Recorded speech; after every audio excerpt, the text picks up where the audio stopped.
Olá, gente. Então, iniciando hoje nós vamos falar tanto de pilha quanto de eletrólise, porque como nós havíamos combinado, não fiz nada de pilha na prova passada.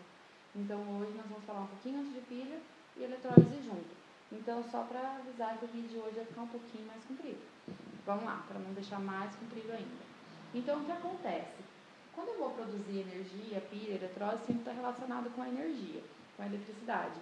Então, eu tenho uma reação química, ok? Que ocorre com dois metais, reação química, e vai produzir energia elétrica, ok? Então, a reação química produz energia elétrica. O que vai acontecer aqui? Quando eu tenho uma reação ou produzindo energia elétrica, eu falo que esse processo ele é espontâneo, porque é espontâneo, ocorre naturalmente. Juntei os dois metais lá, eles já estão produzindo energia elétrica. E ele é espontâneo, nós chamamos ele de pilhas. Ok? Agora, o contrário também acontece. Lembra que nós sempre aprendemos que uma reação, ela pode sim voltar. Ela pode fazer o processo inverso. Então, eu também tenho a energia elétrica fazendo com que volte a ser uma reação química. O que é isso? Isso já é um processo não espontâneo. Ok? E se ele é um processo não espontâneo, nós chamamos ele de eletrólise.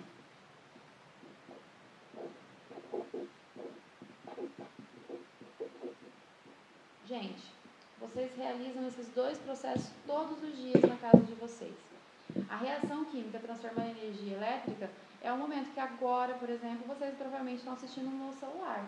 Então, vocês estão agora fazendo com que uma reação química se transforme em energia elétrica, ok?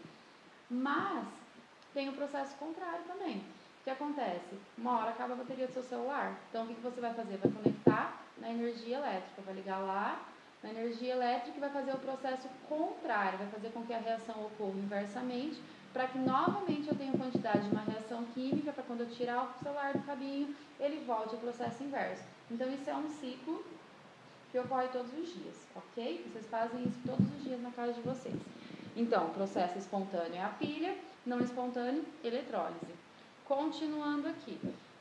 Então, dentro disso, nós aprendemos lá, tem a dona porca. Primeiro eu vou explicar ela, depois a gente aplica ela. Na dona porca, o que nós temos aqui? Ó, ela vale primeiro para a pilha, tá? Então, o que acontece aqui? Diminui o tamanho, ele oxida, ele viu duas vezes, né? Ele é negativo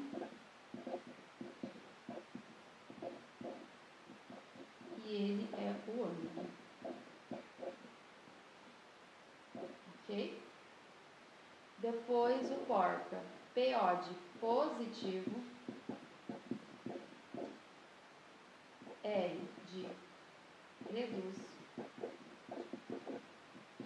C de cátodo,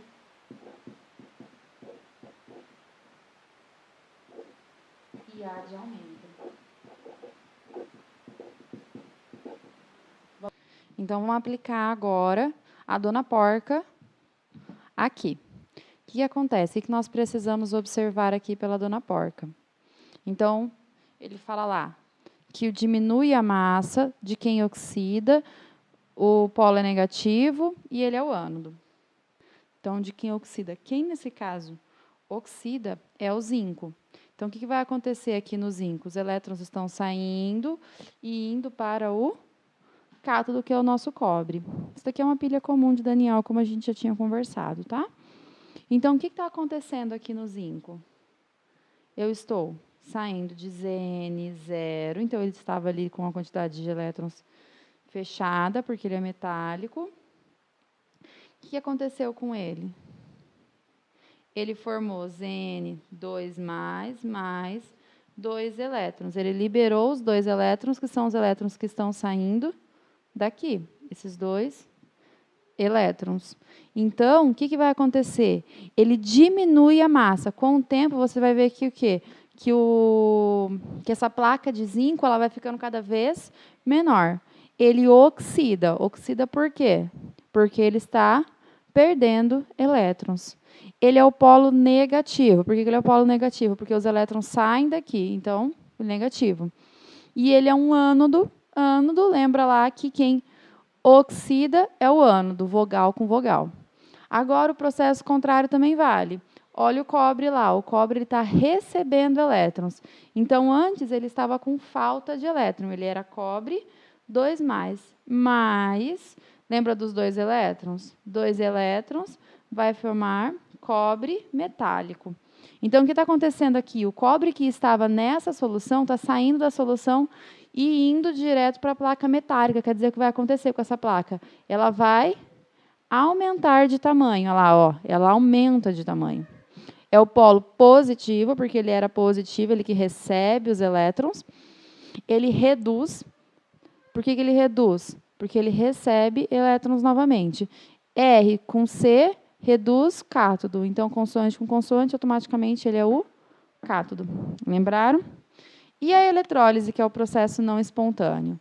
Para a eletrólise, a ideia inicial é a mesma, só muda uma coisa aqui em cada um deles. Os polos. Então, o polo que era positivo para a pilha, na eletrólise ele fica negativo. E o polo que era negativo fica positivo. Isso para eletrólise. Quem oxida, quem reduz, quem é o cátodo, quem é o ânodo, quem aumenta, quem diminui, tudo fica a mesma coisa. A única coisa que diferencia são os polos, ok? Por que diferencia o polo? Vou fazer aqui em laranja, só para a gente diferenciar aqui. Porque lembra que ele é o processo inverso? Então, o que vai acontecer aqui? Ó, os elétrons vão sair daqui do cobre para voltar para o zinco. Por quê? Para que essa reação ocorra inversamente e depois que os elétrons voltam para o zinco, eu possa novamente começar a reação. Lembra lá? Tiro meu celular da tomada e deixo que a reação ocorra para que eu possa utilizar a energia que ficou armazenada ali. Certo? Lembraram-se? Lembrando aqui que o Cl e o K é só a ponte para a quantidade de eletrólise, tá? Não serve para nada na nossa conta. Pessoal, então agora vamos ver como que eu calculo a voltagem de uma pilha. Lembrando que para a eletrólise é a mesma coisa, eu precisar calcular. Então, o que acontece aqui, olha, eu tenho potencial de redução tanto do lítio quanto do cobre. Então, ambos podem reduzir. Só que eu preciso definir qual dos dois eu prefiro que reduza. Como que eu defino? Pelo potencial. Então, eu sempre vou dar para vocês o potencial de redução. A partir dele, vocês definem qual que vocês utilizam. Como que eu faço aqui? Ó, eu vejo quem tem o maior potencial. Cuidado, lembra da reta numérica. Se eu desconsidero o negativo, 3,04 é maior do que 0,34. Porém, é negativo. Lembra lá do 4º ano? Negativo é uma dívida. Se ele é uma dívida, ele é menor do que 34, do que 0,34. Então, portanto, quem é maior é o 0,34. Quer dizer o quê? Que quem vai reduzir é o cobre. Ok? Então, lembrando lá da dona Porca, quem reduz é o cátodo, aumenta o tamanho e ele é positivo. Automaticamente, se alguém reduz, o outro tem que oxidar. Ok? Certo? Mas, professora, vamos lembrar aqui, ó. Como que ele vai oxidar se o elétron está no reagente? Lembra lá? Reversibilidade? Então, se as duas setinhas voltam, eu posso fazer o quê? Inverter essa reação. O cobre tem o maior valor, então ele fica lá, Cu2 mais aquoso, mais 2 elétrons, formando Cu sólido com um potencial de redução de 0,34 volts. Como esse vai oxidar? Vou copiar invertido. Então, primeiro eu copio o meu produto, que vira reagente, formando Li aquoso mais elétrons. Então, se eu invertir, agora eu tenho o potencial de oxidação. O que é o potencial de oxidação? Se era menos 34, vai virar, menos 3,04, mais 3,04 volts. Ok? O que acontece aqui? 2 elétrons. Aqui apenas 1. Então, eu vou pegar esse 2 e vou multiplicar aqui por 2. Daí, lembra de balanceamento, multiplica tudo por 2. Mas só para continuar aqui, então, depois eu só faço o quê? Somo os dois potenciais. Então, o potencial, a variação dele, vira 4 com 4, 8. 3 mais 0, 3. Então, aqui, o DDP, a diferença de potencial, seria de 3,38. Lembrando que eu calculei para a pilha, mas se eu fosse calcular para a eletrólise, seria a mesma coisa. Ok? Então, vamos agora para a eletrólise realmente, propriamente dita. Então, na eletrólise, o que eu tenho lá? Eu tenho 2 tipos. A eletrólise ígnea e a eletrólise aquosa. Certo? Vamos começar pela aquosa, porque para explicar ela é mais fácil. A aquosa é que ela tem água. Então, ela vai ser uma eletrólise que ela ocorre sempre em presença de água. A ígnea não. A ígnea é uma eletrólise que os metais eles estão fundidos. O que significa fundidos mesmo? Fundidos estão no estado líquido, ok? Então, aqui esses metais estão no estado líquido, enquanto na eletrólise aquosa eles estão em água, ok? Agora, vamos começar lá. Vamos começar os cálculos da eletrólise ígnea. A eletrólise ígnea ela é bem tranquila.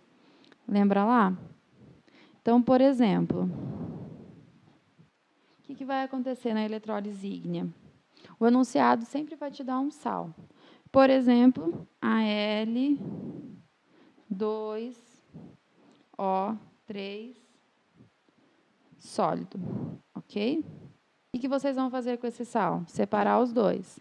Lembra aqui que quando eu separo, eu troco as cargas. Essa sobe e essa sobe. Então, fica Al, o 3 subiu. 3 mais O2 menos. Se eles estão fundidos, estado líquido, ok? Não se preocupa com o balanceamento agora. Nesse caso, eu sempre peço para balancear primeiro, mas esse é o único caso que eu vou falar para vocês. Deixe para balancear no final, tá bom? Nas eletrólises, deixe o balanceamento para o final. Daí, depois disso, nós vamos começar lá. Primeira semi-reação catódica. O alumínio não é positivo? Então, vamos lá. Ele é o cátodo. Al3 mais no estado líquido. O cátodo tem os elétrons do lado dele. Então, mais uma quantidade de elétrons formando. Agora vem a questão. O Al ele é um metal, não é? Então, ele vai ficar só Al sólido. Lembra que a ligação metálica não tem quantidade. Então, é só Al.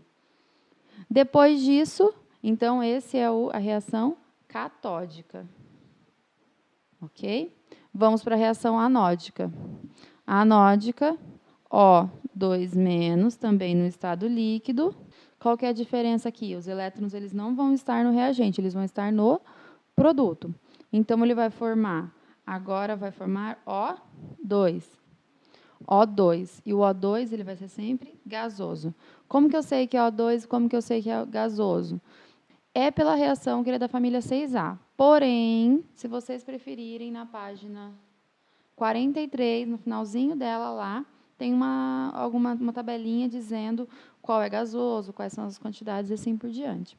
Então, vamos lá. Mais elétrons, essa é a reação anódica.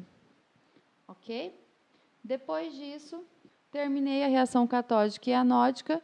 Agora sim eu vou conferir balanceamento. Certo?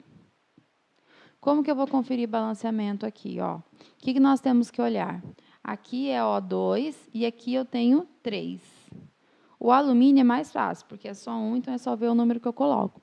Lembra que eu falei para vocês, não tem nenhum número que é multiplico 2, multiplico 3 que vira. Então, nós temos que fazer invertido. Fazer invertido. Onde é 2, eu coloco 3. E onde é 3, eu coloco 2. Então, agora vamos conferir balanceamento. 2 vezes 3, 6 oxigênios. 3 vezes 2, 6 oxigênios. Automaticamente tem que consertar aqui também. Se não tem nada aqui embaixo, eu automaticamente já coloco 6. E a quantidade de elétrons também ficou errada, porque aqui ele está falando que não tem nada, só tem um elétron. Então, não é menos 2 cada um? 6 vezes menos 2, então, na verdade, tem que ter 12 elétrons. Conferir o oxigênio? Não, porque ainda faltou o daqui, ó. Então, eu também vou colocar 6. Agora que eu terminei o oxigênio, agora sim eu vou para o alumínio. Então, olha lá. 2 vezes 2, 4. Então, em todo lugar que eu tenho alumínio, tem que ser 4. O alumínio, como eu disse, ele é um metal, é mais fácil. Porque está tudo 1, é só adicionar um 1. Pronto, alumínio. Agora, confere elétrons. Lembra que são 12 elétrons? Então, automaticamente, aqui também tem que ter 12. Mas como que eu sei que é 12? 4 vezes 3 mais 12 elétrons. Conferir balanceamento. Agora, vamos cortar o que é igual. 4Al3+, 4Al3+. 6O2-, 6O2-. Certo? Aqui a gente já cortou. 12 elétrons com 12 elétrons. 4 alumínio tem em algum lugar, 3O2 também não. Então, agora é só colocar 2Al, 2O3. Aqui desse lado não tem nada. Reage, ele é sólido. Reage formando 4Al sólido mais 3O2 gasoso. Pronto. Essa é a eletrólise ígnea. Nós vamos agora para a eletrólise aquosa. O exemplo que nós vamos usar da eletrólise aquosa é o CaCl2. Ca aquosa, aquoso, ok? Então, a ideia inicial é a mesma, a gente separa, troca a carga, esse 2 vem para cá, aqui como não tem nada é 1, vem para cá. Lembrando só, que eu esqueci de falar lá no primeiro, positivo, negativo. Então, olha lá, Ca2+, mais Cl menos. Se é eletrólise aquosa, AQ e AQ. Certo? Então, eletrólise aquosa ocorre em presença de água. Então, eu já não vou direto agora para a reação catódica e anódica. Eu vou colocar H2O. Líquida, porque se eu colocar aquosa é uma... Vou falar aquoso no água na água, né? Não faz sentido algum. Fica H+, mais OH menos. Aquoso e aquoso. Então, vamos lá. Qual que é a diferenciação aqui? Agora, eu tenho 2 possíveis cátodos e 2 possíveis ânodos. Se eu tenho 2 possíveis de cada, eu vou precisar analisar para ver qual é qual, ok? Nós temos lá a tabelinha, lá, aquela reta, que é a facilidade de descarga de ânions. Vocês vão ter essa tabelinha no quadro, só tem que saber utilizar. Lembra lá que é sempre da esquerda para a direita. Da esquerda é mais fraco, direita mais forte, ok? Então, aqui eu vou olhar na primeira tabelinha, que é a de cátions, Ca e H+. O Ca, ele está antes do H+, quer dizer que o mais forte aqui é o H+. Então, a minha reação é com H+. Já na tabelinha do ânions, eu vou ver que o Cl- está mais forte. Então, a minha relaçãozinha, minha reação anódica será com Cl-. Beleza? Continuando lá, então. Agora, vamos reescrever as reações. Então, começando pela do H+. Reação do H+. H+, mais elétrons, porque é catódica, sempre o elétron está no reagente. Lembra da tabelinha lá que eu falei? Formando H2 gasoso, certo? Aqui o H+ é aquoso, né? Agora o Cl-. O que é o Cl- aqui? Cl- mais elétrons formando Cl2 gasoso, ok? Depois disso, conferir balanceamento, certo? Aqui é 2. Automaticamente aqui também tem que ser 2. E aqui também, aqui eu coloco 1 para não confundir. Depois eu vou procurando Cl em todos os lugares. Aqui, ele tem apenas 1, então eu coloco 2. Aqui ele já está 2, então eu coloco 1. Certo? Conferi o Cl. Agora faltou só a quantidade de elétrons aqui, ó. 2 vezes 1, 2. Vamos conferir o H2 agora? Então, H2. Aqui tem apenas 1, então eu vou colocar 2H+. Automaticamente, se eu alterei aqui, eu tenho que alterar aqui. Então, fica 2H+. Portanto, são 2H2O. E a quantidade de elétrons aqui também tem que ser 2.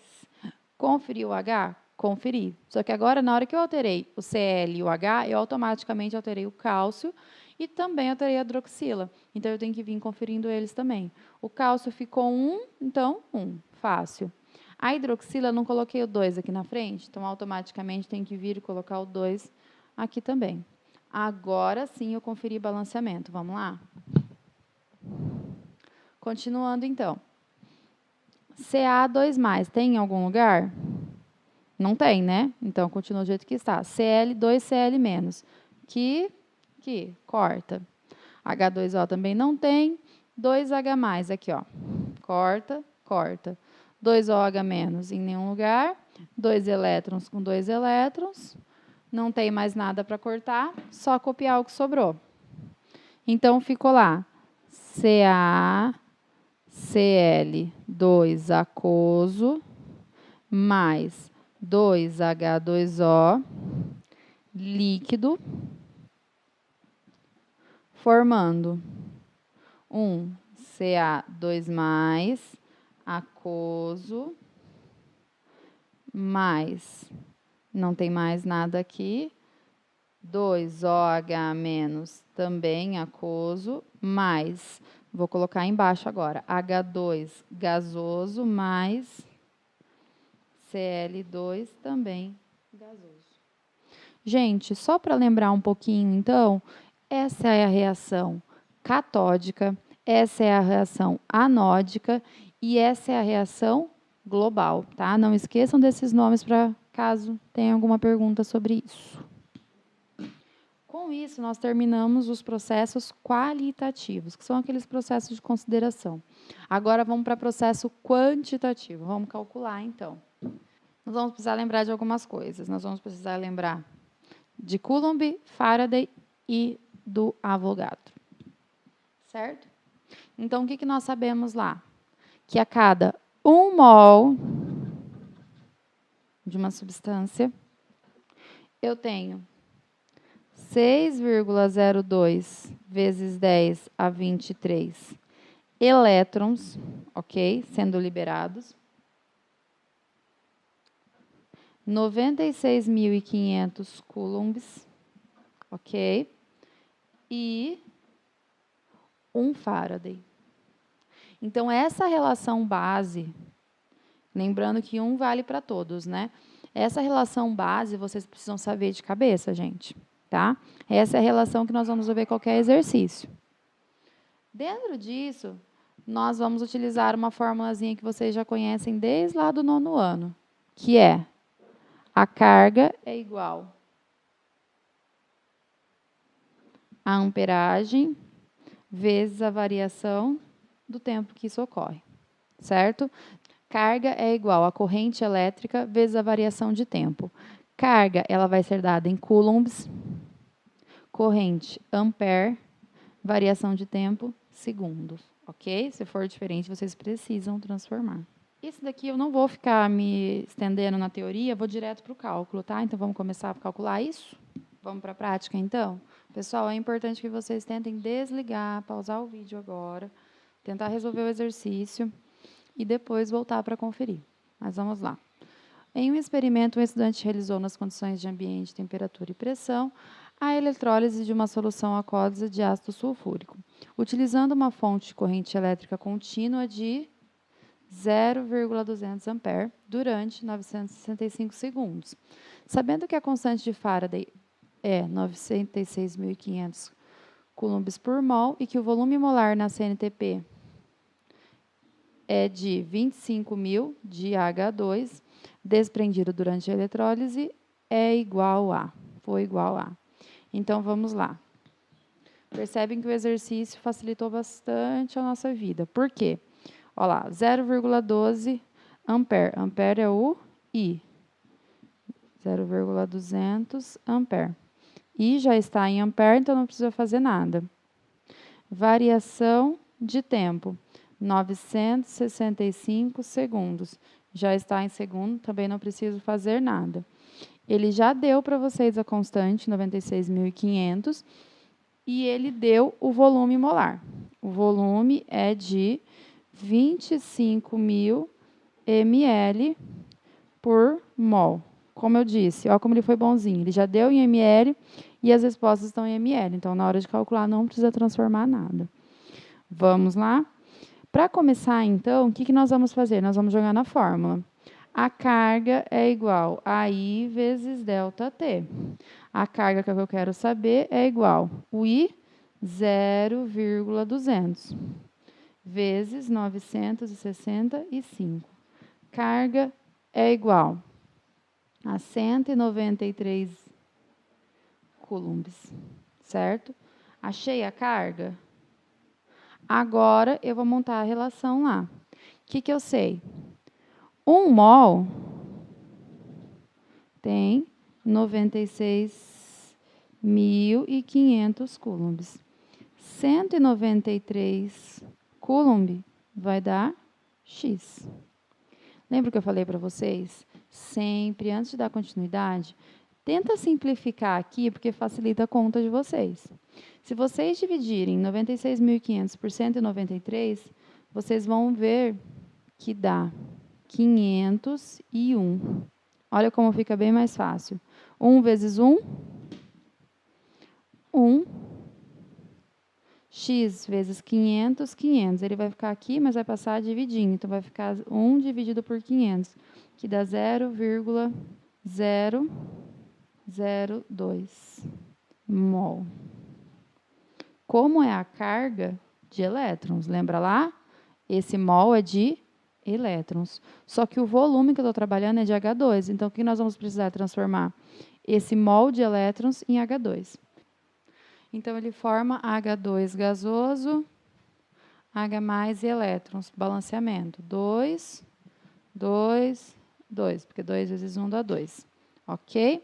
E aqui vai ser 1. Então, o que nós vamos usar aqui? Ó?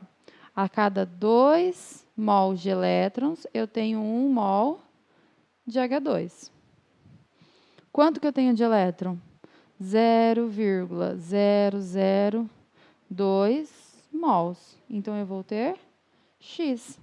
Simplificando 2 por 2 aqui, como a gente já conversou sobre simplificação, 2 por 2 fica 1 e 1.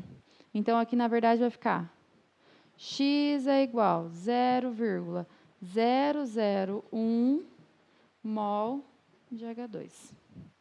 Final? Não, porque ele quer o volume. Utilizar aqui, ó, só para terminar, então. Então, o que a gente sabe sobre o volume?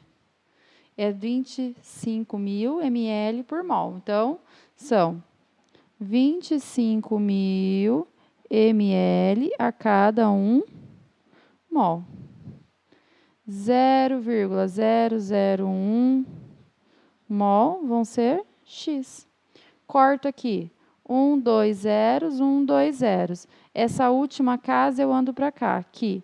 Então, na verdade, aqui ficou 1, né? 1 vezes 25, 25 ml, que nos dá a alternativa D. Certo?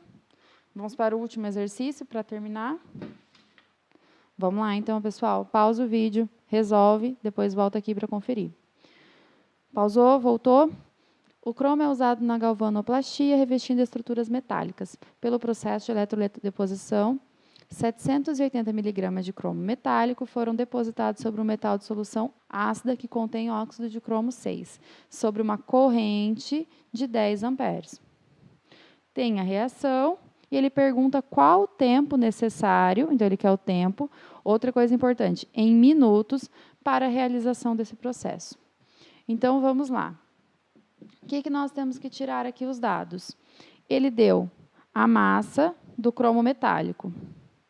Então, a massa do CR, que é 780 miligramas. Ele fala que a corrente, o I, é de 10 amperes. E ele quer o tempo.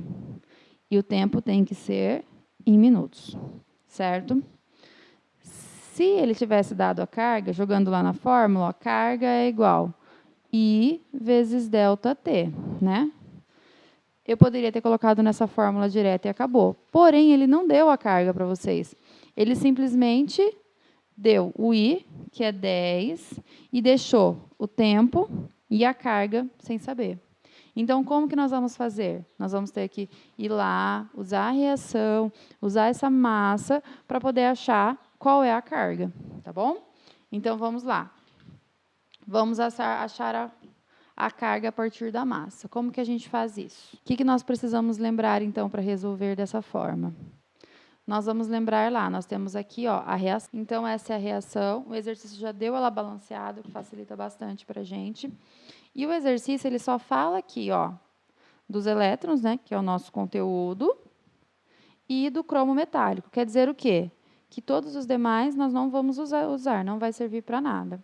O que nós sabemos? Que a cada 6 mols de elétrons, eu produzo, como não tem nada, 1 mol de cromo metálico, ok? A cada 6 mols de elétrons, 1 mol de cromo metálico. Então, a partir disso, nós vamos iniciar. O que eu vou precisar saber? Qual que é essa massa? O que ele deu lá? Ó, que a massa de cromo é 780 miligramas. 1 mol, então, de cromo, eu poderia olhar na tabela periódica, mas ele já deu aqui no enunciado, equivale a 52 gramas. Eu não posso usar 780 miligramas, mas eu sei que mili é 1000, então eu vou dividir por 1000. Vamos contar a casa aqui? 1, 2, 3. Então, 0,78 gramas. Equivale a X.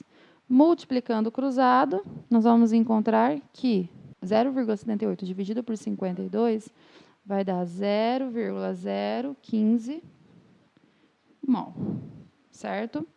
Agora sim, mol do quê? De cromo. Então, eu venho aqui, 0,015 mol de cromo é X.